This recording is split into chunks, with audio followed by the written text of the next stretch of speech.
Tahun 1965, sebuah tahun yang mengubah Indonesia selamanya. Di balik tragedi berdarah G30S, tersimpan pertarungan tersembunyi, dendam PKI versus jenderal-jenderal korup yang menguasai ekonomi Indonesia. Siapa sebenarnya dalangnya? Apakah ini murni politik, atau ada motif ekonomi yang sengaja ditutup-tutupi?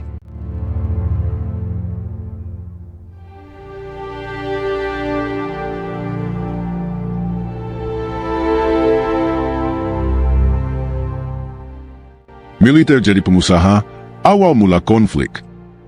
Pasca pengumuman Staat van Oorlog en Beleg atau SOB, pada tahun 1957, Indonesia memasuki fase krusial dalam sejarahnya, yang bukan hanya bergolak secara politik, tetapi juga mengalami pergeseran struktur kekuasaan ekonomi.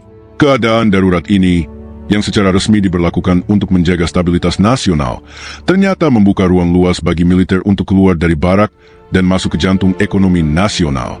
Inilah awal dari era pengusaha bersenjata. Di bawah komando Presiden Soekarno, pemerintah mulai mengambil alih aset-aset Belanda yang masih beroperasi di tanah air. Nasionalisasi ini secara resmi merupakan bagian dari misi dekolonisasi ekonomi, membebaskan Indonesia dari cengkraman kapital asing, terutama bekas penjajah. Namun, dalam praktiknya, perusahaan-perusahaan Belanda yang disita justru tidak dikembalikan kepada rakyat atau dikelola oleh tenaga sipil profesional. Sebaliknya, kendali langsung justru diberikan kepada para petinggi militer, khususnya perwira tinggi Angkatan Darat. Dengan status resmi sebagai penanggung jawab keamanan nasional, militer beralasan bahwa mereka harus mengamankan aset-aset strategis yang telah dinasionalisasi. Tapi seiring waktu, tugas pengamanan berubah menjadi pengelolaan langsung dan penguasaan penuh atas aset-aset tersebut. Dari perkebunan tembakau dan karet, hingga pabrik-pabrik besar dan jalur distribusi logistik, militer menjadi pemain utama dalam roda ekonomi nasional. Para jenderal menduduki posisi komisaris, direktur, bahkan mendirikan badan usaha baru berbasis kemiliteran, namun beroperasi dalam ranah sipil. Nasionalisasi ini tidak hanya menguntungkan negara, ia juga menguntungkan pribadi-pribadi dalam struktur komando militer. Tak sedikit jenderal yang mulai membangun jaringan bisnis pribadi lewat celah perusahaan negara, mengalirkan keuntungan ke kantong sendiri, dengan dalih pengamanan dan stabilitas. Terbentuklah kelas baru yang sangat khas Indonesia pasca revolusi, kapitalis birokrat militer, atau yang kemudian dikenal sebagai kabir.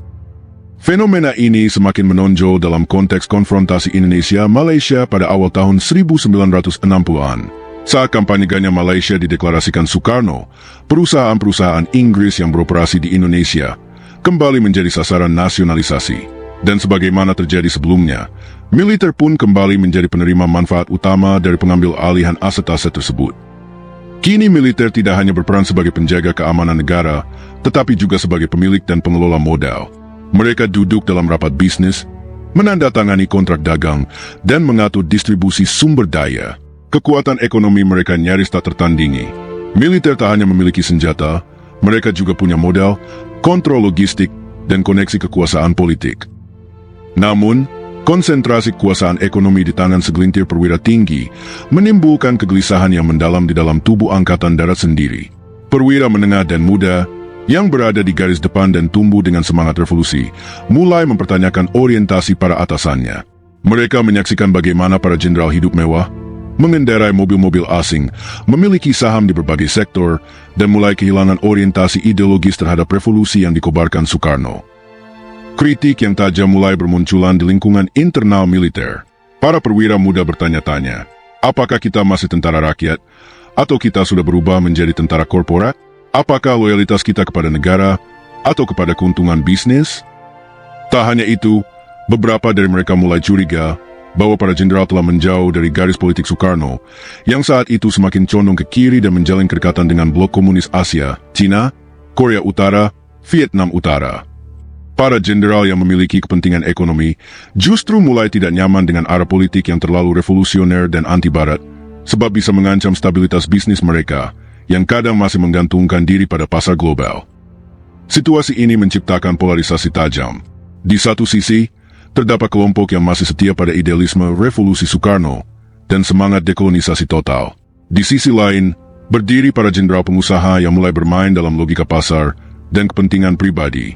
Friksi ini kemudian dimanfaatkan oleh berbagai kekuatan politik, termasuk Partai Komunis Indonesia, yang secara ideologis menentang keberadaan kabir dan korupsi militer. Bagi PKI, kapitalis birokrat militer adalah musuh revolusi. Mereka dianggap sebagai sisa-sisa feodalisme yang memakai baju tentara. Dalam pidato-pidato politik, media partai, dan kampanye massa, PKI kerap menyuarakan perlunya membasmi borjuis militer demi keberlangsungan revolusi. Dalam konteks ini, bukan hal mengejutkan bila kemudian konflik antara PKI dan perwira tinggi Angkatan Darat berkembang menjadi permusuhan terbuka. PKI versus kapitalis militer, pertarungan ideologi dan uang. Memasuki pertengahan tahun 1960-an, konstelasi politik Indonesia tidak hanya ditentukan oleh pertarungan ideologi antar partai, tetapi juga oleh benturan kepentingan antara kekuasaan sipil, kekuatan militer, dan kelompok ekonomi baru yang tumbuh dari tubuh tentara sendiri. Di tengah gejolak politik ini, ketegangan antara Presiden Soekarno, PKI, dan para kapitalis birokrat militer mencapai titik didih. Partai Komunis Indonesia, yang pada saat itu menjadi kekuatan politik terbesar ketiga di dunia setelah Uni Soviet dan RRC, menjadikan korupsi dan kapitalisme birokratis sebagai musuh utama revolusi rakyat. Dalam retorika politiknya, PKI secara terang-terangan menyebut para jenderal pengusaha, kapitalis birokrat atau kabir, sebagai lintah negara, parasit yang menyisa kekayaan nasional demi kepentingan pribadi. Bagi PKI, militer seharusnya menjadi bagian dari kekuatan rakyat, bukan malah menguasai ekonomi dan menikmati kemewahan di tengah penderitaan massa.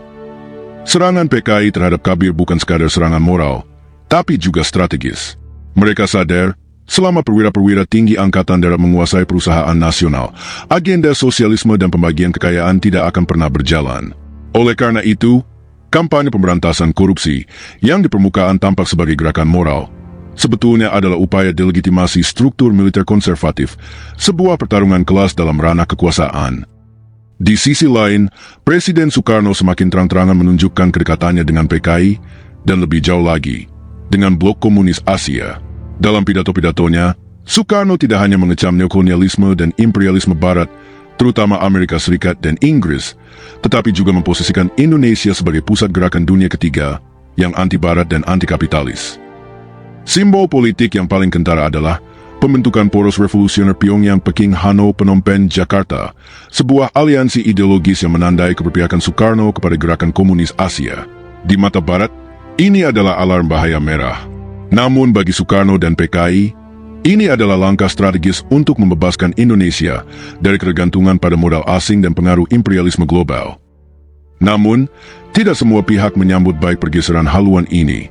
Bagi para jenderal yang telah menjadi kapitalis birokrat, keberpihakan Soekarno pada Blok Timur dianggap sebagai ancaman langsung terhadap kepentingan ekonomi mereka. Kebijakan anti-Amerika Serikat, embargo terhadap perusahaan Barat, hingga wacana pembagian kekayaan nasional untuk rakyat, sangat potensial menghantam bisnis yang mereka kelola. Beberapa jenderal bahkan mulai menjaga jarak dari garis politik presiden, diam-diam menjalin hubungan dengan pihak-pihak yang merasa terancam oleh dominasi PKI dan poros kiri. Ini termasuk kalangan intelijen Barat, diplomat asing, dan elit ekonomi lama yang terusir akibat nasionalisasi. Kepentingan bisnis mereka tak lagi sejalan dengan garis ideologi Soekarno. Maka lahirlah ketegangan laten antara revolusi dan stabilitas, antara ideologi dan keuntungan, antara rakyat dan elit birokratis berseragam. Ketegangan ini menjelma dalam dua visi besar yang saling bertabrakan. Di satu sisi, Soekarno dan PKI mengusung revolusi berkelanjutan, penataan ulang struktur sosial ekonomi, pembebasan petani dan buruh, serta pembentukan angkatan kelima sebagai jalan menciptakan militer rakyat. Di sisi lain, para kapitalis birokrat militer ingin stabilitas, kelangsungan bisnis, dan relasi pragmatis dengan dunia internasional, terutama negara-negara Barat yang masih menjadi sumber teknologi, pasar, dan modal. Pertarungan ini bukan sekadar soal ideologi, tetapi soal kelangsungan dominasi dan kendali atas arah bangsa. Ketika dua jalan ini semakin menjauh dan tak lagi mungkin disatukan, konflik menjadi tak terelakkan. Retakan politik berubah menjadi jurang. Dan dari jurang inilah, tragedi nasional kemudian lahir, Gerakan 30 September 1965. G30S, pembalasan atau kekacauan politik. Tragedi Gerakan 30 September 1965 atau G30S kerap dipahami sebagai konflik ideologis antara komunisme dan antikomunisme, antara PKI dan Angkatan Darat.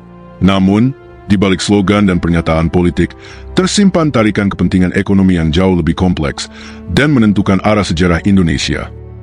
G30S bukan hanya panggung perebutan kekuasaan politik, tetapi juga medan pertempuran antara kelompok yang hendak menyelamatkan agenda revolusi dan mereka yang ingin mempertahankan status quo ekonomi hasil nasionalisasi. Dalam arena inilah, militer, PKI, dan Soekarno saling bertabrakan dengan motif dan tujuan yang tidak selalu terbuka di permukaan. Ketidakpuasan terhadap para jenderal yang hidup dalam kemewahan dan dituding menyalahgunakan aset negara pasca nasionalisasi menciptakan celah yang dimanfaatkan oleh Syam Kamaruzaman, tokoh sentral dalam struktur Biro Khusus PKI. Ia menyasar perwira-perwira muda progresif, terutama mereka yang merasa dihianati oleh elit militer sendiri, yang lebih sibuk dengan urusan bisnis ketimbang membela kepentingan rakyat dan garis politik revolusi Presiden Soekarno. Dalam narasi ini, G30S bisa dilihat sebagai upaya mereformasi tubuh militer dari dalam, dengan menyingkirkan jenderal-jenderal yang dianggap pengkhianat revolusi, korup, dan terlalu dekat dengan kepentingan modal asing. Namun, aksi ini tidak memiliki strategi yang matang dan gagal membaca perimbangan kekuatan, khususnya posisi Soeharto yang secara diam-diam memantau dinamika ini dari dekat.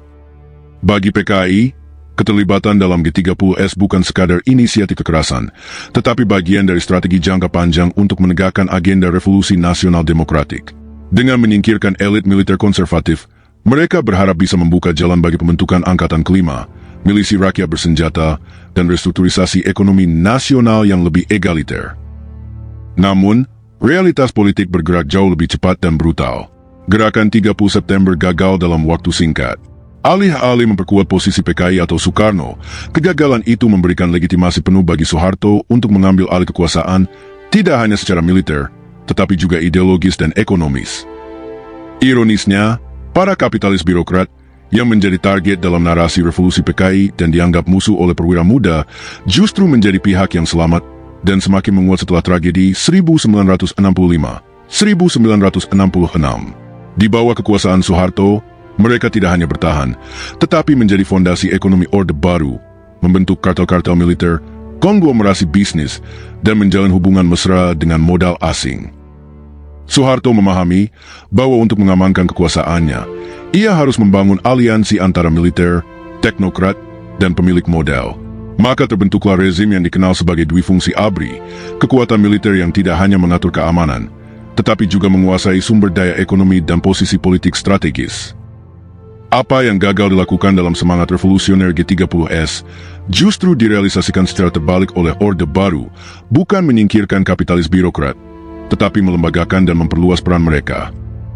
Dengan dibungkamnya PKI dan tersingkirnya Soekarno, agenda revolusi sosial yang diusung dalam G30S praktis terkubur. Yang bertahan hanyalah struktur kekuasaan militeristik yang berkelindan dengan kepentingan ekonomi elit. G30S menjadi titik balik dari cita-cita kerakyatan menuju rezim oligarkis militer yang terselubung dalam jargon stabilitas dan pembangunan. Tragedi ini menunjukkan bahwa konflik politik besar seringkali digerakkan oleh kepentingan ekonomi tersembunyi. Dalam konteks Indonesia tahun 1965, pertarungan antara revolusi dan konservatisme tidak hanya terjadi di ruang sidang dan markas militer, tapi juga di ladang minyak, perkebunan, dan meja-meja perundingan bisnis asing. Warisan yang masih hidup sampai sekarang. Fenomena jenderal pengusaha di era Soekarno menjadi cikal bakal militer bisnis yang terus bertahan hingga Orde Baru. Praktik ini meninggalkan warisan kelam. Militer tidak hanya sebagai alat pertahanan, tetapi juga pemain ekonomi yang kerap bertentangan dengan kepentingan rakyat. Kini, setelah puluhan tahun, pertanyaan yang tersisa adalah, sampai kapan elit militer bisa lepas dari godaan bisnis dan kekuasaan? Atau jangan-jangan, sejarah hanya berulang dengan wajah yang berbeda? Bagaimana pendapatmu? Tulis di komentar. Jangan lupa like, share, dan subscribe untuk konten sejarah yang berani angkat suara yang jarang didengar.